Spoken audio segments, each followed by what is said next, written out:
我真係嘅，因為點解咧？張姑娘咧喺我印象裏面咧，係真係心目中係一個偶像。因為點解？佢管理得一標楊胡老語真係非常之好，又乾淨，又氣氛又好，仲有一樣嘢，你知唔知你嘅善心直接跌咗出嚟啦？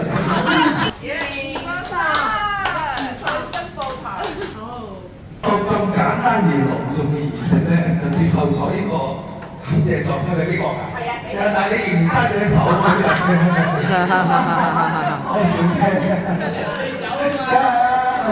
所以嚟講咧，我係不時咧不定期都會嚟到呢三間院舍。咁啊，邊三間院舍咧？江德啊、銀禧同埋標陽啦。咁呢三間院舍嚟講咧，第一個印象嚟講係非常好。老唔老以及人之老，別人嘅父母得我父母，俾掌聲啊！喂，唔使養咁大個仔喎，呢樣嘢，我就係笑喎。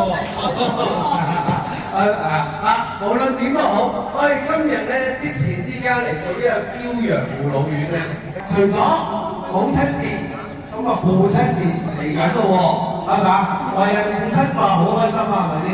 咁啊父親節嚟緊啊嘛。嚟緊父親節係啦，咁啊所以嚟講，我哋唔好講話雙親節唔好傷害父親，咁我哋係四親節，咩叫四親節啊？咁啊有父親節、母親節，仲有嚟緊係咩節啊？